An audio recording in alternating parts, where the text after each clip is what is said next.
باللہ من الشیطان الرجیم بسم اللہ الرحمن الرحیم۔ انتہائی قابل احترام معزز احباب، جیسا کہ آپ لوگوں کو معلوم ہے کہ کل 23 رمضان المبارک، اس کے لیے آج ہم قرآن پاک کا جو حصہ تلاوت کریں گے اس میں 11 صورتیں آ رہی ہیں، 1.5 سوا پارہ اس طرح ہمارا کور ہوتا ہے۔ تو اس میں صورت الصف ہے، الجمعہ ہے، منافقون ہے، التغابن ہے، الطلاق ہے، تحریم ہے، ملک ہے، قلم ہے، الحاقہ ہے، المعارج ہے اور نوح، صورت نوح، یہ 11 صورتیں ہیں۔ تو سب سے پہلے الصف، اس سے میں شروع کرتا ہوں اللہ تعالیٰ کی توفیق سے۔ یہ بیسیکلی صف بصف، جب وہ صف بنا کے جہاد کیا جاتا ہے تو ان کے بارے میں یہ صورت ہے، اور یہ مدنی صورت ہے۔ اس میں ایک آیت کریمہ سب سے پہلے تو یہ شروع ہو رہی ہے سبح للہ ما فی السماوات و ما فی الارض، کہ جو کچھ آسمانوں میں ہے اور جو کچھ زمین میں ہے سب اللہ تعالیٰ کی تسبیح کرتے ہیں، یعنی ہر چیز، چرند پرند، پتے، زراعت اور دریا، سمندر، ہر چیز اللہ تعالیٰ کی تسبیح بیان کر رہی ہے۔ اور اسی طرح آگے چل کے فرمایا ان اللہ یحب الذین، کہ بے شک اللہ تعالیٰ ان کو پسند کرتا ہے جو امن قائم کرنے کے لیے، یعنی جو قاتلون جہاد کرتے ہیں فی سبیل ہی، اس کی راہ میں، صف بنا کے۔ اور ان کی مثال آگے دی ہے کانہم بنیان مرصوص، ان کی مثال ایسے ہے جیسے وہ سیسا پلائی ہوئی دیوار ہے، یعنی اس طرح مضبوط۔ پھر آگے موسیٰ علیہ السلام، ان کی قوم کا ذکر ہے، پھر اسی طرح یہ مضمون چلتا رہتا ہے۔ اور آگے پھر فرمایا کہ یا ایھا الذین آمنو۔ اچھا، اس میں ایک اور چیز ہے کہ آپ صلی اللہ علیہ وسلم کی جو ذات کے بارے میں خوشخبری جو تورات میں آئی تھی، اس کے بارے میں بھی اس کے اندر آیت کریمہ ہے، من التورات مبشرا برسول یأتی من بعد اسمہ احمد، کہ حضرت عیسیٰ علیہ السلام نے،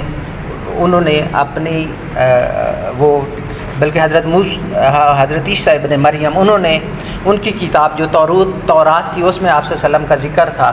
کہ انہوں نے اپنی قوم کو بتایا کہ میرے بعد، میں آپ کو خوشخبری سناتا ہوں کہ میرے بعد ایک رسول آئے گا جس کا آسمانوں کے اوپر نام احمد ہے۔ تو یہ آپ صلی اللہ علیہ وسلم کی آمد کی خبر بھی اس کے اندر ہے۔ پھر آپ ایک آیت کریمہ اس میں فرمایا گیا ہے کہ اے ایمان والو، کیا میں تمہیں ایسی تجارت نہ بتا دوں جو تم کو دردناک عذاب سے بچائے گی؟ تو وہ جو تجارت ہے وہ فرمایا تجاہدون فی سبیل اللہ باموالہم وانفسہم ذالکم خیر لکم ان کنتم تعلمون، یہ تمہارے لیے بہترین ہے۔ پھر اسی میں نصر من اللہ وفتح قریب، اس کی یہ خوشخبری دی ہوئی ہے۔ پھر اس کے بعد سورۃ جمعہ، یہ نام، یہ وہی جمعہ ہے جو ہم ہفتہ میں ہمارا ایک دن ہے جمعہ، اسی مناسبت سے ہے، یہ بھی شروع ہو رہی ہے یسبح للہ ما فی السماوات و ما فی الارض۔ اور اسی طرح آگے پھر فرمایا هو الذی بعث فی الامیین، یعنی کہ وہی اللہ ہے جس نے آپ یعنی ان پڑھ لوگوں میں اپنا رسول بھیجا جو یتلو علیہم آیاتی، جو ان پر اپنی تلاوت کرتا ہے، وہ یزکی، ان کا تزکیہ کرتا ہے اور انہیں کتاب اور علم و حکمت کی تعلیم دیتا ہے۔ اور اس سے پہلے وَإِن كَانُوا مِن قَبْلُ لَفِي ضَلَالٍ مُبِينٍ، اور اس سے پہلے وہ کھلی گمراہی میں تھے۔ پھر اس میں ایک مثال بھی دی ہوئی ہے، وہ مثال یہ ہے کہ اللہ تعالیٰ نے وہ مثال دی ہے مثل الذی حملوا التوراۃ، کہ جنہوں نے تورات اٹھائی ہوئی تھی ان کی مثال بیان کی ہوئی ہے، یعنی انہوں نے تورات اٹھایا ہوا تھا، اس کے اندر آپ صلی اللہ علیہ وسلم کا سارا بشارت، جو اوپر پیچھے ہم نے پڑھا بشارت تھی۔ اب انہوں نے کتاب اٹھائی ہوئی تھی اور اس کو انہوں نے اندر جو نیچے لکھا ہوا تھا اس کو نہ سمجھتے تھے نہ پڑھتے تھے، تو ان کے بارے میں فرمایا گیا کہ ان کی مثال ایسے ہے جیسے گدھے کے اوپر کتابیں لادی ہوئی ہوں۔ بیسا مسئلہ قوم الذین کذبوا، کہ یہ کتنی بری قوم ہے جو میری آیتوں کو جھٹلاتی ہے۔ تو اس طرح یہ مضمون چلتا رہتا ہے۔ پھر اس کے بعد آخر پہ ایک اس کا حصہ ہے جو ہم جمعہ کے خطبہ میں بھی پڑھتے ہیں کہ یا ایھا الذین آمنوا اذا نودی للصلاۃ من یوم الجمعۃ، کیا ایمان والو جب جمعہ کی نماز کے لیے اذان دی جائے، فسعوا الی، تو اللہ کے ذکر کے لیے دوڑ پڑو، وذروا البیع، اپنا کاروبار سارا کچھ بزنس اس کو چھوڑ دو، یہ تمہارے حق میں بہتر ہے اگر تم اس کو جانتے ہو۔ پھر آگے فرمایا کہ جب نماز ادا کر چلو تو پھر اس کے بعد آپ پھیل جاؤ، اللہ تعالیٰ کا فضل تلاش کرو، اپنی جاب میں لگ جاؤ، اپنی مزدوری میں لگ جاؤ، اپنے بزنس میں لگ جاؤ، تو یہ بزنس کرنا، جاب کرنا، یہ بھی اللہ تعالیٰ کا حکم میں ہے، اور یہ اگر انسان رزق حلال کماتا ہے تو وہ اس کا عبادت میں شمار ہوتا ہے، تو یہ بھی عبادت ہوتی ہے ہماری۔ پھر اس کے بعد سورۃ المنافقین یہ ہے، تو المنافقین بیسیکلی جو منافق لوگ تھے مدینہ پاک میں، اور سورت پیچھے ہم نے پڑھا کہ سورت توبہ کے اندر منافقوں کو ڈسکلوز کر دیا گیا، ان کا بانڈا پھوٹ دیا گیا تھا، ان کو رسوا کیا گیا تھا، اور یہاں بھی منافقین کی علامتیں وہ بیان ہوئی ہیں۔ تو اس میں چلتے اس میں، اور پھر اس کے اندر ایک ان کا یہ بھی ان کے بارے میں ہے کہ کانہم خشب مسندۃ، خشب کہتے ہیں لکڑی کو، یعنی ان کا وہ اس طرح ہے جیسے ایک لکڑی کا کوئی دیوار کھڑی کر دی جاتی لکڑی کی، ان کو اس سے تشبیہ کی ہوئی ہے۔ اور اس میں آگے چلتے ہوئے پھر آگے فرمایا گیا ہے کہ جب ان کو، یعنی آپ کہا گیا ہے کہ قرآن پاک میں ان کی ایک نفسیات بیان کی گئی ہے کہ جب ان کو بلایا جاتا ہے آپ صلی اللہ علیہ وسلم کی طرف، کہ آپ منافقوں کو کہا جاتا ہے کہ آپ صلی اللہ علیہ وسلم کی بارگاہ میں چلتے ہیں، اور وہ آپ یعنی منافقوں کے لیے تمہارے لیے اللہ تعالیٰ سے مغفرت اور بخشش مانگیں گے، تو جب اس طرح ان کو کہا جاتا ہے تو وہ اپنا سر جھٹک دیتے ہیں اور وہ نہیں آتے اس طرف، تو یہ ان کی ایک نفسیات بیان کی گئی ہے۔ اور اسی لیے وہ کہتے ہیں کہ یہ جو منافق لوگ ہیں وہ یعنی آپ صلی اللہ علیہ وسلم کی جو ذات کا جو مقام اور مرتبہ اللہ پاک نے دیا ہوا ہے وہ نہیں دیتے، تو یہ ان کے اندر یہ چیز ہے۔ اللہ کی طرف تو جاتے تھے، اس میں بتایا گیا کہ اللہ کی طرف جاتے تھے، لیکن جب آپ صلی اللہ علیہ وسلم کی بارگاہ میں جانے کے لیے ان کو کہا جاتا تھا تو وہ کتراتے تھے، اس سے بھاگتے تھے۔ پھر اسی طرح فرمایا گیا ہے کہ یا ایھا الذین آمنوا لا تلھکم اموالکم ولا اولادکم عن ذکر اللہ، کہ اے ایمان والو تمہیں تمہارا مال اور تمہاری اولاد اللہ تعالیٰ کے ذکر سے غافل نہ کر دے، اور ومن یفعل، جو اس طرح کرے گا وہ خساروں والوں میں سے ہوگا۔ اور پھر اسی طرح آگے فرمایا ہے کہ اللہ کی راہ میں خرچ کرو، ان یأتی احدکم الموت فیقول ربی، کہ تمہاری موت آ جائے پھر تم کہو کہ تو نے مجھے تھوڑی مدت تک اور دے دی ہوتی، کیوں نہ دی ہوتی، تو پھر یعنی کہ یہی کہ اپنی زندگی کے اندر جو خرچ ہم کریں گے نا اسی کو ہمارے کام آنا، اور باقی جو بچا کے رکھیں گے بچوں کے لیے وہ پتنی خرچ کریں گے یا نہیں کریں گے، تو اس میں حکم بھی دیا گیا ہے کہ آپ لوگ خود اپنی زندگی میں اللہ کی راہ میں خرچ کیا کرو۔ پھر اس کے بعد سورۃ التغابن ہے، یہ مکی سورت ہے، اور التغابن کہتے ہیں کہ ہار اور نقصان ظاہر ہونے کا دن، یوم التغابن لفظ ہے، ذالک یوم التغابن، یہ قیامت کا جو دن ہے اس کو بھی کہتے ہیں کہ یوم التغابن، یعنی اس میں یہ ہوگا کہ جو انسان نے جو اعمال کیا ہوگا اچھا یا برا وہ سارا اس کے سامنے آ جائے گا، ہاتھوں میں اس کے سامنے رکھ دیا جائے گا۔ اور اس میں ایک وہ لمبی چلتی ہے لیکن اس کا ایک حصہ ہے واللہ علیم بذات الصدور، اور اللہ تعالیٰ جانتا ہے جو تمہارے دلوں کے اندر باتیں ہیں ان کو بھی جانتا ہے۔ اب اس میں میں تھوڑا سا اس کا بتا دیتا ہوں، وہ یہ کہ ہماری جو شریعت ہے نا، وہ اگر کوئی زبان کے ساتھ ہم بات کریں یا کوئی عمل کریں فزیکلی تو اس کے اوپر ہماری سزا ہوتی، پکڑ ہوتی ہے، لیکن جو ایک مکافات عمل ہے نا وہ یہ کہ ہم اگر دل میں بھی اگر کسی کے لیے کینہ، بغض، عناد رکھتے ہیں اور اس کو نقصان پہنچانا چاہتے ہیں تو شریعت کی پکڑ سے یا لوگوں کی نظروں سے تو ہم بچ سکتے ہیں، لیکن وہ جو اللہ تعالیٰ کا ایک نظام ہے، وہ جو مکافات عمل کہتے ہیں نا، اس سے کوئی نہیں بچ سکتا۔ تو یہ اس میں اس کا یہ بھی مطلب بنتا ہے کہ اللہ تعالیٰ دلوں کے اندر جو چیزیں ہوتی ہیں ان کو بھی جانتا ہے۔ پھر آگے یہ مضمون چلتا رہتا ہے۔ پھر اس میں آگے ایک اور ہے، اس میں فرمایا گیا ما اصاب من مصیبت الا باذن اللہ، کہ کوئی بھی مصیبت کسی کو پہنچتی ہے تو اللہ کے اذن سے، یعنی اس کے حکم اور اس کے نالج کے میں ہوتا ہے۔ اور جو ایمان رکھتے ہیں اللہ پر تو اللہ تعالیٰ کیا کرتا ہے کہ ان کے دلوں کو اللہ تعالیٰ ہدایت دے دیتا ہے، سکون دے دیتا ہے، یعنی کہ وہ شور شرابہ یا اس طرح ٹینشن میں نہیں آتے، انہیں پتہ ہوتا ہے کہ یہ جو مصیبت ہے یہ کوئی میری اپنی خطا تھی اور یہ اللہ تعالیٰ کے فضل سے یہ ٹل جائے گی، یہ مجھے ہی میرا کوئی غلطی تھی جس کی وجہ سے مجھے گرفت ہوئی ہے، تو اللہ تعالیٰ اس کو ٹال گیا۔ واللہ بکل شیء، اللہ تعالیٰ ہر چیز پہ علم رکھتا ہے۔ پھر آگے اسی طرح فرمایا گیا ہے کہ انما اموالکم و اولادکم فتنہ، کہ بے شک تمہارے مال میں اور تمہارے اولاد میں تمہارے لیے آزمائش ہے۔ آزمائش ہے. واللہ عندہ اجر عظیم، جو اللہ تعالیٰ کے پاس اجر ہے وہ بہت اچھا ہے. اور اس میں پھر آگے جو خرچ کرنے کا نا اس کا بتایا گیا ہے. اور انفقوا خیر لانفسکم، کہ آپ خرچ کرو یہ تمہارے اپنے لیے بہتر ہے. اور ومن یوق شح نفسہ فاولئک هم المفلحون، اور جو اپنے نفس کے بخل سے بچ گیا. یوکا کا مطلب ہوتا ہے بچنا، شوا کہتے ہیں بخل کو. جو اپنے نفس کے بخل سے بچ گیا وہی فلاح پا جائے گا. اس طرح پر پھر آگے الطلاق ہے، سورۃ الطلاق. یہ سورت مدنی ہے اور یہ بھی خواتین کے جو یہ طلاق کا مسئلہ ہوتا ہے نا اس کو یہ ڈیل کرتی ہے. تو ہم نے پیچھے پڑھا تھا کہ حضرت آپ صلی اللہ علیہ وسلم کا بھی فرمان ہے اور حضرت اماں عائشہ صدیقہ ان کا بھی فرمان ہے کہ خواتین کو خصوصی بچیوں کو اور خواتین کو ان کو چاہیے کہ سورۃ النساء اس کو پڑھیں ترجمے کے ساتھ، سورۃ نور اس کی تلاوت کریں، اور یہ سورۃ الطلاق. ان میں خواتین کے لیے بہت زیادہ ہدایات ہیں ہماری معاشرتی اور باقی بھی. تو یہ بھی طلاق اسی طریق پہ ہے. اور اس میں یہ چلتے ہوئے آگے فرمایا گیا ہے اللہ جی خالہ. اس میں بھی پھر آگے زمین و آسمان کا یہ تذکرہ ہے کہ جس نے 7 آسمان پیدا کیے، اللہ جی خالہ 7 سماوات و من الارض مثلہن، اور زمین میں بھی اسی طرح مثل. تو یہیں سے وہ مطلب لیتے ہیں کہ 7 آسمان ہے اور 7 زمینیں ہیں.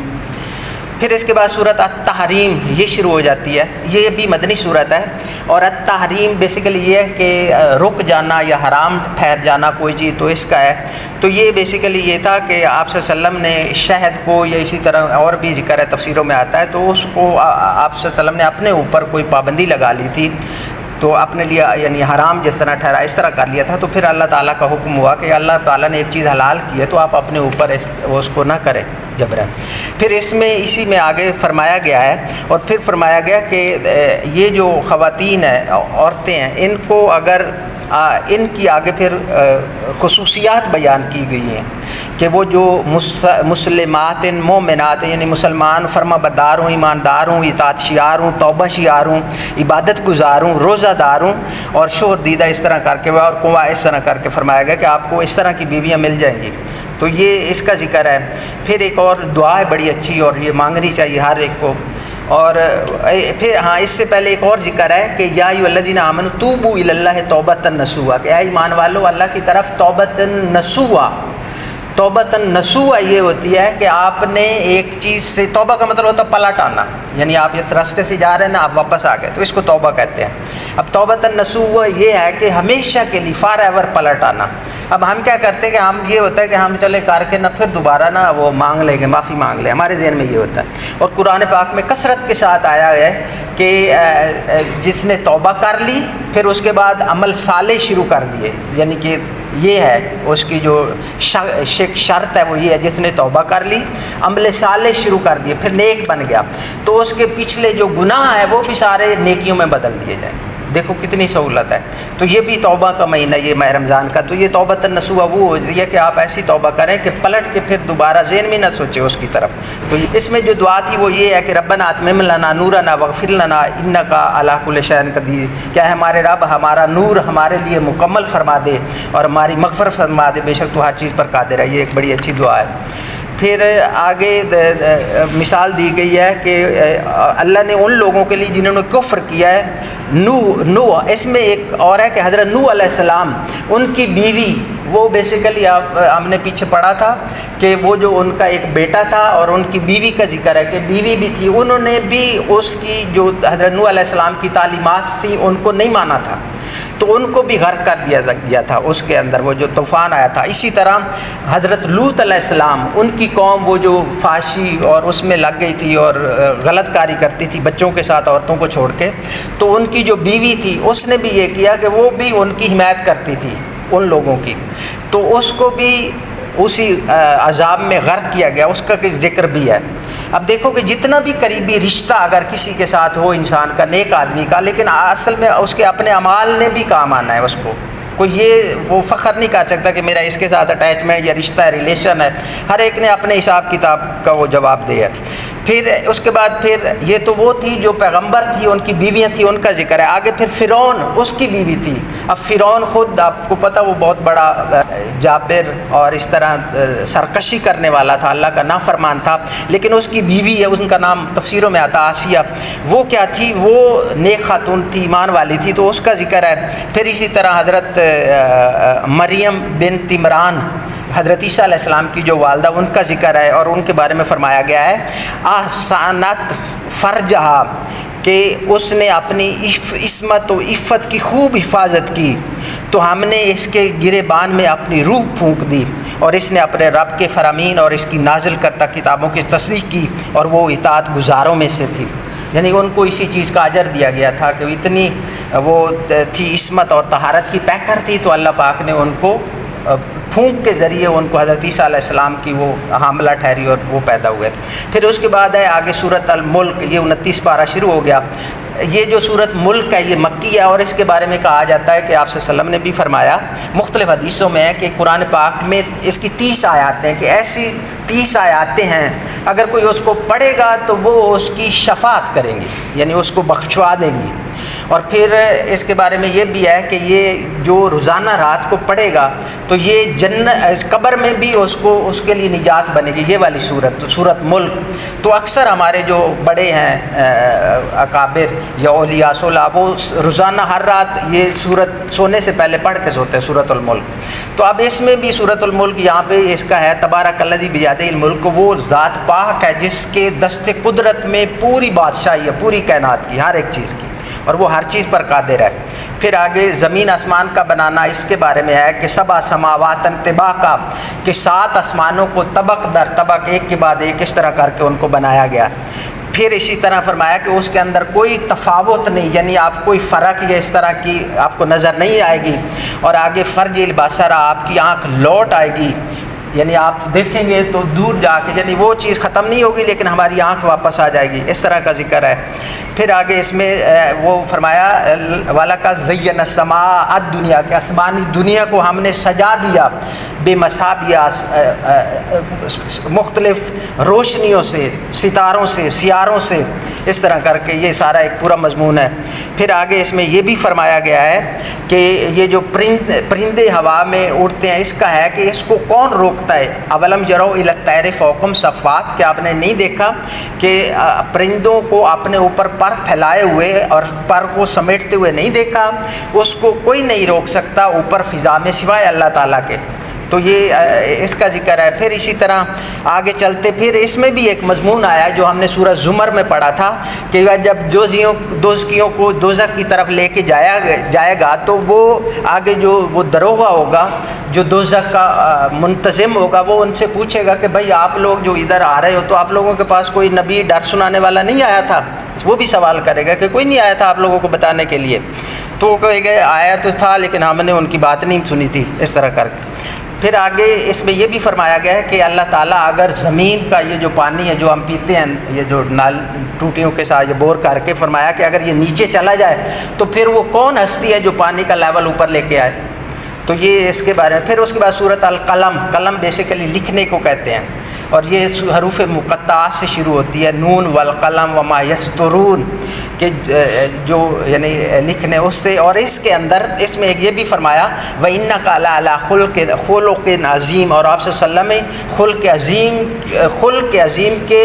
وہ انتہائی پر، اس مرتبے پر ہیں، آپ صلی اللہ علیہ وسلم کے بارے میں فرمائے گا۔ پھر اس کے اندر وہ 3 تذکرے ہیں اس کے اندر۔ ایک یہ ہے کہ ولید بن مغیرہ، وہ تھا مکہ میں ایک تھا،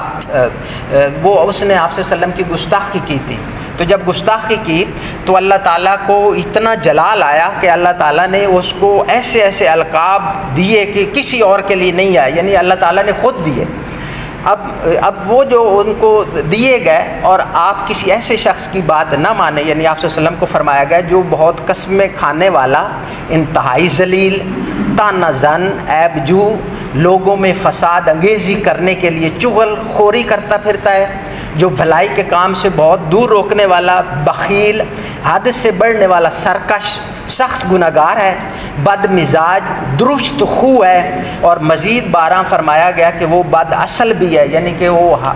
زنا سے پہلے حرام زادہ، اس طرح فرمایا گیا۔ تو آگے وہ آتا ہے کہ پھر اس نے وہ جو اس کی ماں تھی اس نے بھی بعد میں تصدیق کر دی کہ یہ جو ولید بن مغیرہ تھا یہ حرام کا تھا، اس طرح کا ایک یہ۔ پھر ایک اور واقعہ اس کے اندر باغ والوں کا، اس کا یہ ہے کہ ایک آدمی تھا بڑا نیک پارسا تھا، تو جب فوت وہ خیرات کرتا تھا مسکینوں کو مختلف خیرات، جب وہ فوت ہو گیا تو اس کا جو باغ تھا نا پیچھے جو اس پہ قابض آئے مالکان، انہوں نے یہ کہا کہ ہم نا یہ کریں گے، انہوں نے پلان بنایا کہ ہم صبح جائیں گے اپنے باغ میں نا وہ فصل اس کو کاٹیں گے، لیکن انہوں نے کہا کہ خبردار وہاں نہ کوئی غریب یا مسکین اس سائڈ پہ نہ آئے، ہم نے ان کو بالکل ہی نہیں دینا، ادھر نہیں آنے دینا۔ تو یہ انہوں نے پلان بنایا۔ اب پلان بنا کے جب صبح ادھر پہنچے تو وہاں پہ یہ ہوا کہ ان کا رات ذہنوں کے پلان بنایا اور رات کو ایسی آندھی آئی کہ وہ ساری فصلیں باغ ہر چیز درم برم ہو کے ختم ہو گئی۔ اب صبح جب وہ ادھر پہنچے ارلی مارننگ کاٹنے کے لیے فصل، تو انہوں نے دیکھا کہ وہ تو نظر ہی نہیں آ رہا۔ وہ پھر آپس میں کہنے لگے شاید ہم بھول گئے، ہم یہ وہ جگہ نہیں ہے۔ تو بعد میں ان کے ساتھ ایک آدمی تھا، وہ ان کے بارے میں ایک عدل پسند زیرک شخص ان کے ساتھ تھا، اس نے کہا کہ میں نے نہیں کہا تھا کہ تم اللہ کا ذکر کرو اور تسبیح کیوں نہیں کرتے؟ اس نے کہا کہ آپ لوگ، اور یہ جو اللہ تعالیٰ کا ذکر اور تسبیح اور ان کو یہ مسکینوں کو اور مختلف ان میں حصہ دینا، اس کی بہت زیادہ کثرت کے ساتھ قرآن پاک کے اندر مثالیں ہیں اور اس طرح آیتیں ہیں۔ پھر چلتے چلتے ایک اور ذکر ہے اس کے اندر نا، وہ بڑا ریلیونٹ ہے نا ہمارے، وہ یہ ہے کہ فرمایا گیا کہ قیامت والے دن یوم یکشف عن ساق، یعنی کہ جب ساق سے پردہ اٹھایا گیا ہے، اس کو قیامت کا دن کہتے ہیں۔ اس میں یہ ہوگا کہ ایک آدمی ان کو بلایا جائے گا اور ان کو کہا جائے گا کہ ادھر آ کے نا سجدہ کرو۔ اب وہ لیکن فلاح یستطیعون، وہ سجدہ نہیں کر سکے گا وہ جو ہوگا۔ اور آگے پھر فرمایا گیا اور پھر اس کے جو آنکھیں کے اندر وہ جھکی ہوئی ہوں گی اور ان پہ ذلت چھائی ہوئی ہوگی۔ اور پھر آگے بتایا گیا کہ یہ جو وقد کانو، وہ ان میں سے تھے یدعون الی السجود